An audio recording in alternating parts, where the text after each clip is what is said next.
À nouveau en direct pour cette journée porte ouverte organisée par l'AFPA, porte ouverte digitale, c'est-à-dire qu'on ne vous accueille pas, on ne peut pas accueillir le public en raison de la crise sanitaire. Par contre, on vous accueille ici dans nos espaces, on est en direct et on répond à vos questions en direct aussi sur Webikeo. Donc c'est une plateforme. Si vous êtes avec nous en direct sur Facebook, rejoignez-nous sur Webikeo pour pouvoir poser vos questions. C'est important. On respecte les consignes sanitaires par rapport à la crise du Covid. On a des vitres entre nous. C'est pour ça qu'on n'a pas de masque, mais on y fait très attention. À l'AFPA, on porte le masque et faites aussi, vous, attention à vous. On rappelle que l'AFPA propose des formations dans toute la région Provence-Alpes-Côte d'Azur et du travail avec les entreprises en direct et participe avec les entreprises à des recrutements. Premier invité de ce troisième espace d'expression dans cette journée porte ouverte avec vous, Michael Selem. Merci d'être avec nous. Donc chargé de recrutement pour la région sud pour les magasins Brico Dépôt. C'est d'abord 10 magasins dans la région Provence-Alpes-Côte d'Azur. Oui, effectivement, on a 10 magasins donc, de Nice jusqu'à Montpellier-Nîmes et de les hauteurs jusqu'à Valence. Et vous proposez, c'est bien un magasin de bricolage, vous proposez du matériel de bricolage? Tout à fait, un magasin de bricolage spécialisé dans l'amélioration de l'habitat et tout ce qui va être outillage et bricolage globalement. Et avec l'AFPA, vous recrutez 74 nouveaux collaborateurs. Tout à fait, 74 collaborateurs donc répartis sur les 10 magasins de la région sud-est, avec environ sur Marseille 10 collaborateurs qu'on va intégrer en alternance et 5 sur le magasin de Martigues. Donc sur des postes. Ça, c'est les premiers recrutements dans les mois qui viennent. Tout à fait, c'est les premiers recrutements là, qui vont débuter lundi par une session d'information collective pour un début d'alternance de 12 mois à partir du mois d'octobre. Donc au total, d'ici mi-2021, ça sera 74 collaborateurs qui ont été recrutés en apprentissage ou en alternance. D'ici janvier même. Donc il faut postuler dès maintenant parce qu'on a bien compris. Il y a une première réunion, il y a deux réunions qui sont programmées la semaine prochaine.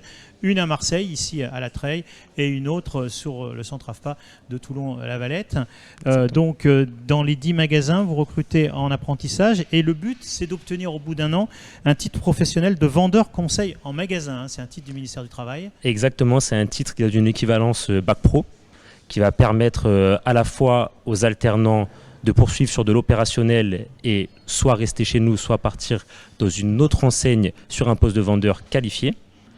Et également, ce qui va permettre aux alternants de poursuivre leur étude vers des BTS ou des autres formations pour aller plus loin dans leurs études et même faire des licences pro ou des masters. Dans le cadre de cette formation, il y a aussi le passage de CACES, c'est CACES 1, 3 et 5. C'est quoi? Exactement, on a réussi.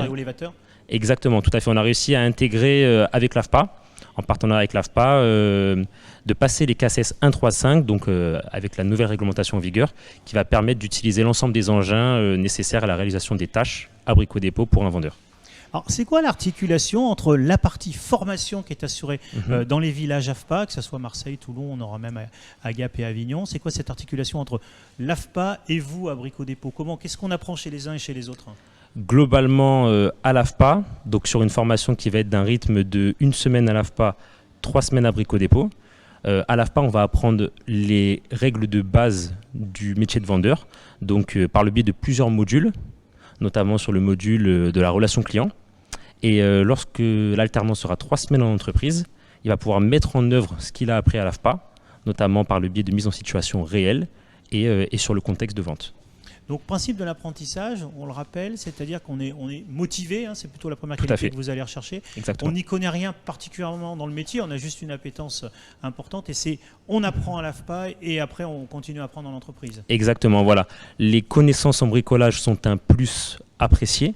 Mais c'est vrai que dès lors que la motivation est présente et que le candidat et le futur alternant est un petit peu curieux, il va pouvoir se renseigner et dès lors qu'il est motivé, il va pouvoir apprendre beaucoup plus rapidement avec nous. Ça veut dire que quand on va dans un magasin Brico Dépôt, concerne bien la mission des personnes qui vont être recrutées avec l'AFPA, c'est ceux qui vont nous conseiller pour le choix d'une perceuse, on va arriver avec une ampoule qui est cassée, on va dire je veux la changer, elle est où dans les rayons et tout ça? Tout à fait, voilà. Après, il y a également toute une partie sur la mise en rayon qui est importante et sur la gestion de tout le rayon auquel sera affecté l'alternant, donc sur la gestion notamment du facing et de remplir les rayons et de veiller à la lisibilité des prix et garantir les stocks. Ça, c'est une partie un peu commerciale, on va dire, un peu marketing même? Voilà, tout à fait, une partie commerciale, mais aussi sur une partie vraiment opérationnelle, sur la mise en rayon opérationnelle.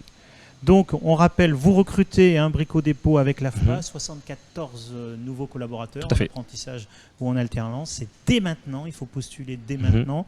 Il y a des réunions d'information collective qui sont proposées un petit peu partout dans la région. Exactement. On a une adresse, alors c'est une adresse personnelle, c'est didier.paya@afpa.fr. Et puis si vous écrivez à recrutement.latreille@afpa.fr, on gérera aussi et on s'occupera pour vous envoyer ces personnes motivées qui veulent travailler chez Brico Dépôt. Merci beaucoup d'être venu avec nous, Michael Selem, chargé de recrutement pour la région Sud pour les magasins Brico Dépôt, donc qui recrute avec l'AFPA. C'est pas rien, 74 nouveaux collaborateurs. Il ne faut pas se manquer, il faut qu'ils soient bons pour bien nous orienter quand on aura besoin de matériel de bricolage. Avec vous, juste derrière vous, va arriver Yazid Doumanji, qui est formateur à l'AFPA. Yazid va nous rejoindre. On est toujours sur notre thématique logistique et commerce. Des formations sur mesure pour les entreprises et les salariés. Et Yazid Doumanji, qui est formateur à l'AFPA.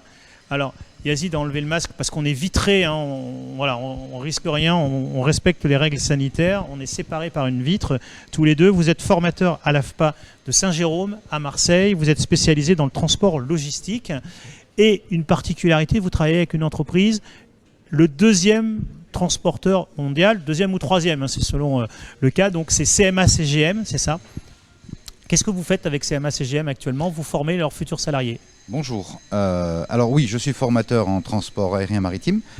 Pour répondre à votre question, avec la CMA-CGM, nous avons mis en place une formation en alternance pour des personnes que la CMA-CGM est en passe de recruter. Donc il s'agit de personnes qui ont des bac plus 5, qui sortent de grandes écoles de commerce et qui ont pour ambition d'intégrer la CMA-CGM. Donc la CMA-CGM ayant acheté un des plus grands commissionnaires de transport, à savoir Seva Logistique, a besoin de former son personnel à tout ce qui est logistique et pas seulement maritime, c'est pas seulement le transport maritime, d'où cette collaboration avec la CMA-CGM sur une année. C'est un des axes forts de l'AFPA, c'est être en capacité de travailler avec tout type d'entreprise. On l'avait avec Brico Dépôt, on le voit aussi avec CMA-CGM, donc troisième armateur mondial et sa filiale Seva Logistique, basée à Marseille. Nos professionnels de l'AFPA, vous en l'occurrence, vous intervenez au sein de l'entreprise. Tout à fait. La formation avec la CMA-CGM a commencé ce lundi qui est passé. Donc ça va, comme je vous l'ai dit, c'est une formation en alternance sur une année. Et il y aura une semaine bloquée par mois. Sur site de la CMA-CGM, à la tour de la CMA-CGM. Voilà, donc sur cette semaine-là, j'interviendrai sur le groupe 3-4 jours sur une semaine par mois. Et l'AFPA qui est très en pointe aussi sur les formations logistiques, on l'a vu tout à l'heure avec Brico Dépôt, on forme au CACES. Oui, à Avignon. Oui. Tout à fait. Donc on forme au CACES, on forme à l'entrepôt aussi, la gestion d'entrepôt, etc., etc. À Avignon, ici sur Marseille-Saint-Jérôme, on ne forme qu'en transport aérien maritime. D'accord, un transport logistique assez large quand même, mais aérien maritime. C'est-à-dire, c'est ceux qui vont récupérer des containers sur les grands bateaux qu'on voit dans le port de Marseille pour les mettre sur des trains, pour les mettre sur des camions. Alors c'est ça, globalement, pour que les gens comprennent, dans le monde, il y a des exportateurs et des importateurs qui font appel à des transitaires, les personnes que je forme, et qui sont des opérateurs de transport qui vont prendre en charge la marchandise de leurs clients, qu'ils soient exportateurs ou importateurs, et qui vont la mener à destination, la destination demandée, requise, soit en maritime, soit en aérien, selon les particularités de la marchandise, les spécificités, la zone géographique. J'aurais dû commencer par dire que nous, la formation OTAM, aujourd'hui qui s'appelle OTAM, opérateur de transport aérien et maritime de marchandises, il s'agit de marchandises. Nous ne gérons pas le transport de personnes. Voilà, on n'est pas là-dessus. Oui. Donc, qui dit export ou import parle de déplacement, bien sûr, parle de préacheminement, parce qu'avant le bateau ou l'avion, il faut bien que la marchandise arrive à l'aéroport ou au port. Donc, il y a du travail avec les transporteurs routiers ou terrestres, ferroviaires ou autres. C'est à l'ordre du jour, transport ferroviaire en France. Et puis, bien sûr, qui parle d'import ou d'export, enfin bref, de transport à l'étranger, à l'international, va nécessairement impliquer du travail aussi sur les processus douaniers. Quand on exporte et quand on importe, eh bien, évidemment, il y a la douane qui entre en jeu. Donc, quelles sont les procédures douanières à l'export, quelles sont les procédures douanières à l'import, comment on fait une déclaration en douane, etc., etc. Donc c'est tous ces points-là que vous leur enseignez. Hein. C'est ça un peu l'articulation entre le formateur AFPA et les salariés de CMA-CGM et l'entreprise CMA-CGM? Tout à fait. Les formateurs AFPA sont des formateurs professionnels, donc nous sommes tous des gens qui avons œuvré dans ces métiers-là. J'ai été transitaire, j'ai été commissionnaire de transport chez plusieurs transitaires dans le passé, et donc j'apprends aux personnes, aux stagiaires, le métier. Alors bon, quand il s'agit de manuel, ce sera apprendre le geste. Nous, on va leur apprendre les particularités, les spécificités de ce métier. Donc, un recrutement actuellement a eu lieu pour Seva Logistique, qui est la filiale de CMA-CGM. Oui. D'autres collaborations sont prévues au sein du campus de formation de CMA-CGM. On n'en dit pas plus pour l'instant, mais on sait qu'il faut être en veille auprès de l'AFPA pour connaître tous ces recrutements à venir. Absolument. C'est la première formation en alternance qui démarre à la CMA-CGM, avec le vœu qu'elle soit réitérée dans l'avenir, bien sûr. En sachant que ce secteur de la logistique, un transport logistique, est un secteur très important dans notre région sud et qu'il y a des recrutements réguliers avec l'AFPA sur d'autres territoires, on l'a dit tout à l'heure, notamment sur Avignon. Il y a un très bon taux de recrutement. Les stagiaires que j'ai eus dans le passé, les stagiaires que j'ai eus à l'AFPA dans le passé, beaucoup d'entre eux sont aujourd'hui transitaires. Alors c'est amusant parce qu'ils se retrouvent entre eux dans le réseau. Je les retrouve moi-même comme jury, par exemple, etc., etc. Enfin oui, c'est un métier qui est porteur. Et nous sommes, vous l'avez dit tout à l'heure, nous sommes dans une des grandes régions maritimes de France, donc il y a de quoi faire. Alors, on a des questions, alors en ce moment un petit peu en décalé, mais on va y répondre ensemble, des questions sur Webikeo qui sont arrivées sur la plateforme. Question, la formation et apprentissage de vendeurs conseillers en magasin.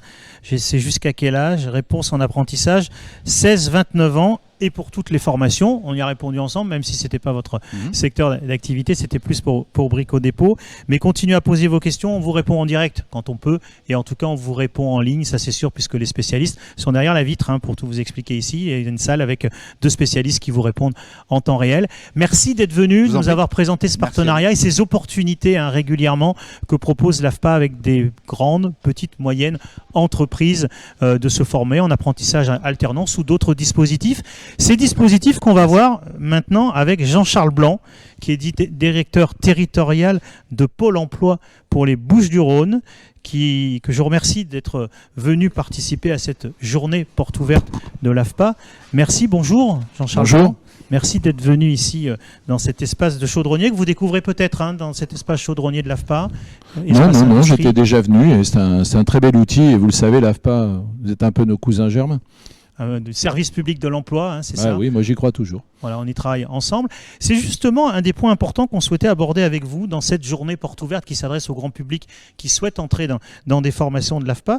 C'est souvent un peu obscur, parfois compliqué à comprendre comment on finance sa formation quand on veut changer de vie, quand on veut retrouver un travail, quand on est demandeur d'emploi. C'est quoi les principes de base à comprendre? Le principe de base, c'est d'abord nous rencontrer. Je pense que c'est important parce que c'est vrai que le sujet de la formation, il est complexe. Il y a différents dispositifs. Et aussi, le message à passer, c'est de dire que, je vous donne un exemple sur les Bouches-du-Rhône. Sur les Bouches-du-Rhône, il y avait l'année dernière 1400 places de formation financées. Aujourd'hui, on en a presque 11 000. Donc, vous voyez, ça a décuplé. Donc, par rapport à l'offre de formation, on est particulièrement bien orienté. Donc, il y a beaucoup de dispositifs, c'est vrai. Il y a beaucoup d'aides qui peuvent effectivement permettre aux demandeurs d'emploi de bénéficier de ces formations. Donc, un seul message, venez rencontrer une de mes équipes. Voilà, venez rencontrer votre conseiller Pôle emploi, que ça soit d'ailleurs en visu comme nous, mais ça peut se faire aussi par ordinateur maintenant. Ça peut se faire par Skype, bien sûr, ça peut se faire en téléphone et ça peut se faire en physique, bien évidemment. Alors, vous financez 11 000 formations pour cette année. C'est dans le cadre du plan d'investissement pour les compétences et aussi d'autres dispositifs qui viennent d'être développés par l'État. Comment on fait pour saisir toutes ces opportunités? Qu'est-ce qu'il faut faire? Est-ce qu'il faut d'abord être à l'écoute du journal télé tous les soirs pour savoir ce qu'il y a à disposition? Ou qu'est-ce que vous conseillez en priorité? D'abord, je ne conseille pas l'effet catalogue. C'est-à-dire qu'une formation, elle doit correspondre à un projet professionnel. Et ce projet professionnel, on essaie de l'orienter par rapport aux besoins des entreprises. C'est-à-dire que la très très grande majorité des formations ont été validées par les filières professionnelles. C'est ça que c'est important, c'est-à-dire c'est pas l'esprit fécond de Pôle emploi qui a décidé du jour au lendemain d'ouvrir telle ou telle formation professionnelle. Il s'agit d'une concertation qu'on a menée avec les branches professionnelles pour déterminer les métiers de demain.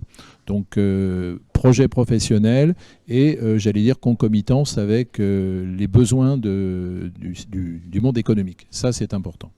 Alors justement, c'est quoi les besoins du monde économique actuellement? Si quelqu'un nous regarde, il est demandeur d'emploi, il ne sait pas vers quel secteur se tourner, qu'est-ce que vous lui conseillez de faire? Alors bon, il y a évidemment les besoins que tout le monde connaît qui sont liés à la logistique, qui sont liés au numérique, qui sont liés aussi, alors ponctuellement il y a un petit peu un ralentissement, mais on sait que tout ce qui est les métiers de la bouche sont des métiers recherchés, les métiers de l'artisanat, l'industrie qui continue à recruter, sauf l'avionique, on sait que aujourd'hui, bien sûr, cette filière aéronautique a des difficultés, mais l'industrie continue à rechercher des personnels qualifiés. Et puis, il y a un certain nombre de métiers qui sont, entre guillemets, des niches, qui ne représentent pas des volumes très, très importants, mais pour lesquels nous pouvons faire des besoins, répondre à des besoins individuels. Donc vous en avez cité quelques-uns. On avait aussi avec Froid Commercial tout à l'heure, oui, bien sûr. Avec un professionnel. D'autres pistes pour des personnes qui ne savent pas vraiment vers quoi s'orienter? Oui, bien sûr, les pistes bien sûr de l'aide à la personne, qui sont des métiers particulièrement recherchés, de la santé, de la distribution, de la vente, qui sont des métiers qui sont en croissance actuellement, malgré la crise économique. Mais il y aura une après-crise. Et mon message, c'est de dire profitons, puisque nous avons à peu près perdu un tiers des offres d'emploi par rapport à l'année dernière à la même période. Profitons de ce moment pour se former. Le marché sera plus sélectif, donc mieux on sera formé, plus on aura de chances à retrouver un emploi. Les demandeurs d'emploi actuellement qui nous regardent, qui sont dans un métier qui leur plaît pour le coup, mais où il n'y a plus de travail pour l'instant. C'est quoi le conseil que vous leur dites? Vous leur dites attendez 3 mois, 6 mois, 1 an, ou vous leur dites qu'est-ce que vous leur dites? Non, moi je leur dis faites un bilan de compétences, faites le point. N'attendez pas, on le voit malheureusement, l'actualité nous le rappelle avec ce qui se passe chez Bridgestone. N'attendez pas une cessation d'activité. Si vous avez besoin, même en tant que salarié, de bénéficier d'un bilan de compétences, faites-le.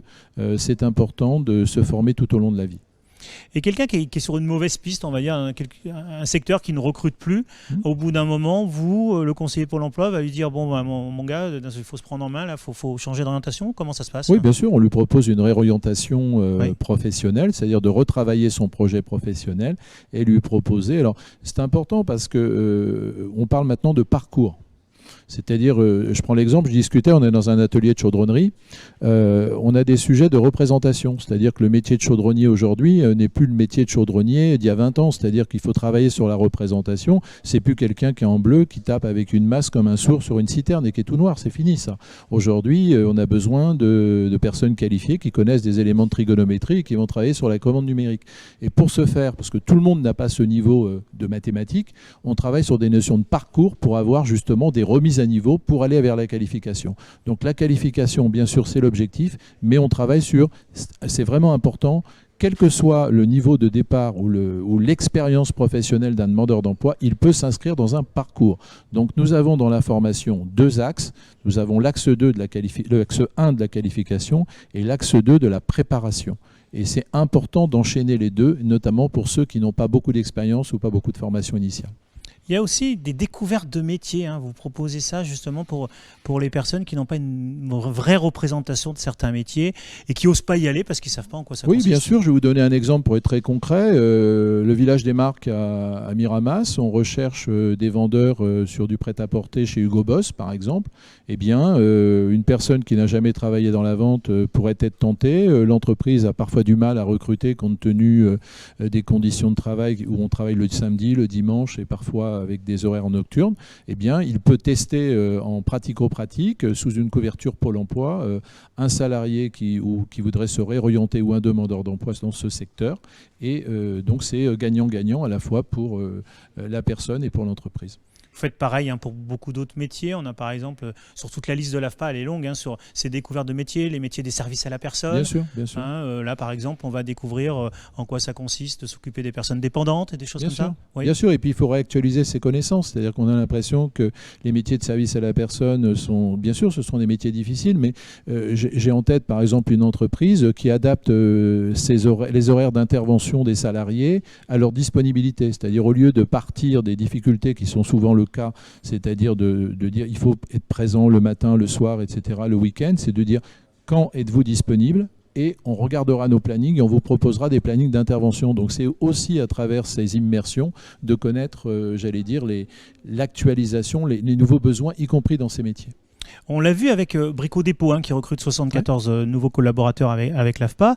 On peut aussi conseiller à des femmes d'aller dans ces métiers parce que ces métiers ont beaucoup changé. Et dans ces découvertes de métiers, on découvre par exemple le sac de ciment, il n'est plus à 50 kg, il est à 10 ou 15 kg. C'est des moments comme ça importants pour vous ? Bien sûr, bien sûr. Et notamment, il y a aussi une stagiaire en chaudronnerie, donc qui est une femme, et je pense qu'elle n'aura aucune difficulté à retrouver un emploi sur ce métier en tension. Donc, et ça apporte une diversité et une richesse dans l'entreprise. Donc on promeut absolument, et on y est très attentif à avoir, y compris sur des métiers où spontanément, y compris dans le système scolaire initial, donc les jeunes filles ou les femmes ne s'orientent pas à ce qu'effectivement ils connaissent ces métiers. Et puis la féminisation de certains métiers, c'est vraiment du plus pour les entreprises. Bien sûr, bien sûr, bien sûr, bien sûr. Parlez-nous de toutes ces nouvelles possibilités qui sont offertes. Ça a été multiplié par 100, les possibilités de financer des formations dans la région.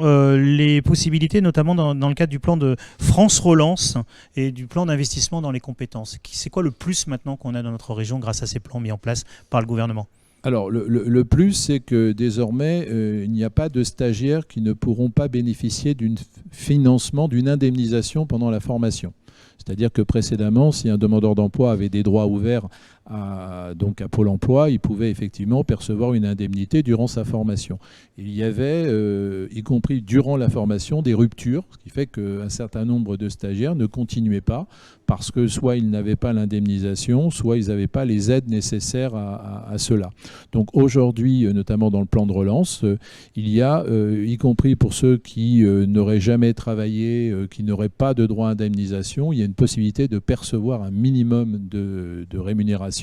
Alors le minimum de rémunération va de 400 € à 652 € avec des aides, c'est-à-dire des aides au logement, 30 € par nuitée, des aides au repas, 6 € et puis à la fois une indemnité kilométrique s'il y a une distance nécessaire à parcourir, et ça jusqu'à concurrence d'un forfait qui peut atteindre jusqu'à 5 000 € annuels. Donc c'est pas neutre.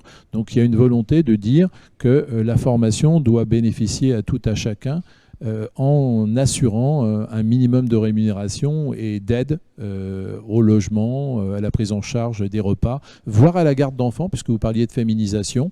Donc on a possibilité aussi de prendre en charge les frais de nourrice, de crèche, etc. Donc c'est pour éviter des ruptures, des situations dramatiques, quelqu'un qui voulait absolument rester en formation, qui a des enfants qui sont à l'école et qui est tout seul par exemple dans un foyer. C'est à la fois pour éviter des ruptures et puis à la fois on entend souvent non, je ne peux pas faire une formation parce que j'ai besoin de travailler immédiatement, parce que j'ai besoin d'argent. Voilà, c'est aussi répondre à cette problématique très concrète mais réelle. Et Pôle emploi, dans ces nouvelles mesures, investit davantage, appuie davantage, on pense à l'alternance, on pense à l'apprentissage. Oui, bien sûr, l'apprentissage est une voie qui a souvent été délaissée. On parlait de représentation. C'est vrai que, entre guillemets, tu n'es pas doué à l'école, tu feras de l'apprentissage, ce qui est complètement ridicule quand on voit l'exemple allemand et qu'on peut être ingénieur, et c'est le cas aussi en France, en faisant de l'apprentissage. Et on sait que 85% des apprentis sont gardés dans l'entreprise et bénéficient d'un CDI. Aujourd'hui, les entreprises sont incitées, puisqu'on a des aides qui sont particulièrement... en gros, recruter un apprenti, ça ne coûte rien pour une entreprise. Donc, ça marche bien, ça redécolle. Je pense que l'idée de faire un apprentissage fait son chemin chez les parents, chez les demandeurs d'emploi, chez les salariés aussi, qui peuvent se réorienter, y compris sur l'apprentissage. Moi, je vois par exemple des exemples de personnes qui ont fait des études, qui ont des bac plus 3, bac plus 4, puis finalement se posent la question même de se réorienter sur des apprentissages, sur l'intelligence de la main, en artisanat, et c'est très bien. Ça, c'est par exemple le conseiller Pôle emploi qui est un demandeur d'emploi face à lui, dans un métier qui recrute plus sur le moment. Il peut l'inciter à aller en apprentissage. Il voit Brico Dépôt qui recrute 74 nouveaux collaborateurs. Il va l'orienter, dire allez vite à l'AFPA, il y a un recrutement actuellement. Il lui demandera d'abord si le conseiller vente que Brico Dépôt propose correspond effectivement à ses attentes. Et si effectivement ça correspond à ses attentes, nous l'inciterons parce que l'apprentissage, encore une fois, c'est le début d'une solution. Alors on parlait tout à l'heure du CPF, quelques mots sur l'application de Pôle emploi maintenant dans le CPF, c'est le compte personnel de formation. On incite les gens à aller ouvrir leur compte sur mon compte formation, aller voir qu'est-ce qu'ils ont comme cagnotte en euros. Donc ça, on peut suivre des formations, certaines formations qui aboutissent à une certification. Mais Pôle emploi maintenant s'implique vraiment et aide les demandeurs d'emploi avec leur cagnotte CPF. Il abonde, il apporte des euros supplémentaires pour leur permettre de suivre des formations. Oui, bien sûr, parce que parfois le CPF est insuffisamment alimenté. Donc on a la possibilité effectivement soit de le compléter dans la mesure de la situation personnelle du demandeur d'emploi, mais c'est une possibilité qui existe évidemment. Le CPF n'est pas limitatif à faire la formation. L'idée c'est que les personnes se qualifient. D'accord. Donc encore, on reprend un autre demandeur d'emploi qui est face à son conseiller. On n'a pas de formation directement disponible pour les demandeurs d'emploi. Là, vous allez dire, ah bah oui, avec votre compte CPF, pour le coup, vous pouvez rentrer dans une formation AFPA. Alors, oui, bien sûr. Oui, bien sûr. Et on dit aussi que parfois, il y a des formations qui ne sont pas disponibles immédiatement, parce que soit elles ne sont pas présentes dans le catalogue, soit il n'y a pas une session AFPA, par exemple, qui s'ouvre dans l'année, ça existe. Eh bien, à ce moment-là, on peut travailler sur ce qu'on appelle les actions individuelles de formation, et particulièrement en priorité pour les infracades, c'est-à-dire pour ceux qui n'ont pas le bac. Pour ceux qui n'ont pas de qualification, absolument. Il y a les adultes, mais il y a aussi les jeunes maintenant. Oui. Racontez-nous en ce moment tout ce plan qui est mis en place pour faciliter l'accès à l'emploi de jeunes qui ont parfois mal vécu cette crise sanitaire ou parfois qui sont un peu en déshérence, qui ont abandonné leurs études. D'abord, on a un effet nombre, puisque vous savez qu'on attend 700 000 sortants du système scolaire qui vont abonder les listes de Pôle emploi. Donc l'idée, c'est pas de jeunes sans solution. Donc en partenariat avec les missions locales, qu'est-ce qu'on leur propose? On leur propose d'abord soit un accompagnement mission locale, soit un accompagnement pour l'emploi. Soit on leur propose évidemment l'alternance, on en a parlé, c'est vraiment une piste que l'on privilégie. Soit et on leur propose des formations. Et donc pour la région, par exemple, le plan de relance va injecter 60 millions d'euros que la région va piloter avec nous, pour justement proposer de nouvelles formations pour ces jeunes. Donc c'est encore plus de formations, notamment du fait de l'arrivée de ces jeunes sur le marché du travail. Voilà, leur dire qu'ils n'ont peut-être pas trouvé leur voie avec l'éducation nationale, ils ont quelques semaines, quelques mois où ils font plus grand-chose, on va leur proposer des solutions concrètes. Il n'y a pas de... L'idée, c'est qu'il n'y ait plus de jeunes dans les fichiers des missions locales ou des pôles emploi, en leur proposant soit des solutions en alternance, soit des contrats aidés aussi, puisqu'il y a donc un abondement aussi des enveloppes des contrats aidés. Mais contrats aidés, nouvelle formule, c'est-à-dire qui intègrent des dispositifs formation à l'intérieur de ces contrats aidés, ce qui n'était pas le cas dans les contrats aidés anciennes formules, plus aussi des dispositifs incitatifs aux entreprises, puisque vous savez que les entreprises peuvent être aidées financièrement à recruter des jeunes. Donc s'ils le font rapidement, ils peuvent percevoir 4 000 euros tout de suite. Ils peuvent aussi recruter sur d'autres contrats particuliers qui leur permettent à ce que le coût du travail soit moins cher. On sait qu'il y a des opportunités par moment. Il y a la Coupe du Monde de rugby qui va démarrer dans 2 ans. Il y a un train de la Coupe du Monde de rugby qui tourne dans toute la France, à la fois pour vendre des places, puis pour parler des futurs matchs, mais aussi qui crée de l'emploi. Il y a des emplois qui sont proposés, notamment en apprentissage et en alternance. Quelques mots sur ce dispositif mis en place. Il y a Pôle emploi, il y a l'AFPA aussi qui est impliqué dans ce dispositif. Oui, bien sûr, c'est-à-dire que le mot important, c'est l'anticipation. C'est-à-dire que on sait, vous parlez de la Coupe du Monde du rugby, je peux aussi vous parler, si aujourd'hui ça semble l'hypothèse retenue que les Jeux Olympiques se feront, si les Jeux Olympiques se font, Marseille par exemple aura la voile. Donc l'idée c'est le centre AFPA, tout ce qui est les métiers du nautisme, puisque nous avons une façade maritime importante, donc on travaille effectivement sur cette anticipation, à la fois sur comment on pourra être présent pour encadrer et être en capacité de trouver de la main-d'œuvre, même si c'est effectivement de courte durée, mais qui peut aussi quelque part intéresser des saisonniers qui n'ont peut-être pas trouvé, ou on espère bien sûr que en 2024, je crois que c'est les Jeux Olympiques, hein, donc je pense on espère tous que dans 4 ans, la situation économique sera retrouvée et meilleure. Mais en tout cas, on sait que tout ce qui concerne la mer est un secteur que l'on doit investiguer, hein, prioritairement. Donc, sur ces événements, anticipation et travail en proximité avec les organismes de formation pour répondre présent.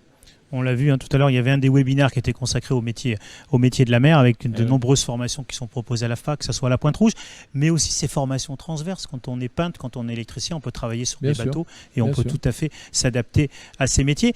Des derniers petits conseils sur les dispositifs qui sont aussi là pour aider les demandeurs d'emploi et les salariés d'entreprise. La VAE, validation d'acquis des expériences, c'est un bon dispositif que vous conseillez aussi, vous orientez aussi vers cette démarche.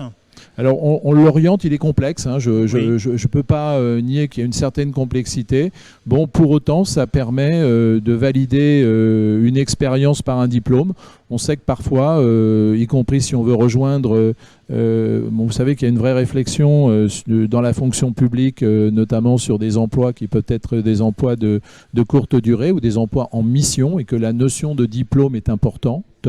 Donc, par rapport à cela, effectivement, la validation d'acquis par un diplôme permet d'obtenir ces missions qui ne seraient pas possibles si la personne n'avait que de l'expérience à proposer. Donc ça, c'est important. C'est complexe, c'est vrai que c'est un dossier administratif assez lourd à monter, à porter. On le fait pour les contrats aidés, par exemple, et avec l'AFPA. Donc avec l'AFPA, on travaille sur ce qu'on appelle les VAE-PEC, hein, ça marche pas trop mal, mais il faudrait qu'on regarde un peu peut-être la lourdeur administrative. Mais c'est quelque chose que l'on a en tête, mais en tout cas, on incite à le faire, notamment pour ceux qui ont une expérience et pas de diplôme.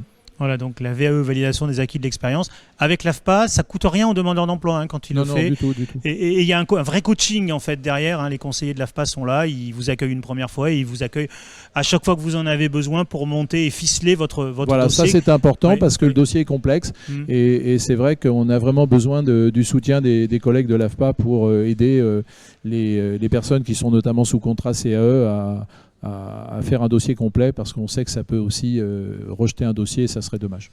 Jean-Charles Blanc, merci d'être avec nous ici dans cette journée porte ouverte de l'AFPA. Je rappelle que vous êtes directeur territorial de Pôle emploi pour les Bouches-du-Rhône. Un petit mot de la fin ? Écoutez, connaissez-nous, visitez-nous, et en tout cas, le partenariat avec l'AFPA, il est exemplaire. Merci. Exemplaire dans cette région. Les conseillers Pôle emploi envoient à l'AFPA et puis nous on sait qu'on travaille beaucoup avec vous parce qu'au quotidien c'est vrai qu'il y a des allers-retours de dossiers importants pour savoir que ça peut marcher, rentrer dans une formation, ça peut aboutir à quelque chose de concret. Vous allez rester avec nous quelques instants. On va avoir des témoignages, notamment on va avoir Karine Vignolo, qui est une stagiaire à l'AFPA en reconversion professionnelle. Elle est partie dans la mécanique auto. On est allé la rencontrer au centre AFPA d'Avignon. Voilà Karine, le témoignage. Bonjour, je suis Karine Vignolo. Comme vous me voyez aujourd'hui, je suis en pleine reconversion professionnelle, c'est-à-dire que je viens du milieu de la pharmacie, un métier dans lequel j'ai évolué depuis une vingtaine d'années, pour aujourd'hui accomplir un projet professionnel qui me tient particulièrement à cœur, la mécanique automobile. Parce que j'ai un projet, à la suite de cette reconversion, d'avoir éventuellement un petit camion itinérant où je ferai de la petite mécanique destinée aux femmes. Voilà, donc quoi de mieux qu'une femme qui parle à une autre femme pour mieux se comprendre et dédramatiser un petit peu ce métier. Voilà. Voilà, un témoignage d'orientation professionnelle nouvelle, de changement de vie. Donc, pour Karine qui va créer son garage ambulant, plutôt à destination des femmes. On lui souhaite beaucoup de courage et beaucoup de chance pour la suite de son activité. Voilà, plein de sujets durant cette première partie de journée porte ouverte à l'AFPA. Digital, hein, on l'a appelé JPO 2.0 parce qu'on ne peut pas vous accueillir dans les centres comme on le fait habituellement, où les professionnels de l'AFPA vous accueillent. Vous pouvez visiter les ateliers comme ici, hein, la chaudronnerie. C'est le grand atelier des chaudronniers de l'AFPA de la Treille qui nous a accueillis ce matin avec de vraies belles opportunités. Vous l'avez vu, on peut devenir chaudronnier dans l'industrie traditionnelle, mais on peut travailler aussi dans le nautisme, on peut travailler aussi dans l'aéronautique. Il y a plein d'opportunités qu'on a vues. Les professionnels de l'AFPA répondent à vos questions toute la journée sur Webikeo. Vous pouvez poser vos questions ici, on y répond en direct. Et on va se retrouver tout à l'heure à partir de 14h jusqu'à 16h pour de nouveaux entretiens, de nouvelles discussions avec des professionnels de l'AFPA et leurs partenaires pour parler de plein de dispositifs différents. On parlera du numérique, évidemment, les opportunités, web designer, créateur web, DevOps. On va parler aussi des services à la personne, de nombreuses opportunités à nous retrouver ici en direct durant à nouveau 3 séquences en direct. On sera de l'espace fibre du centre AFPA, du village AFPA même, de la Treille à Marseille. Merci beaucoup, bon appétit et à tout à l'heure.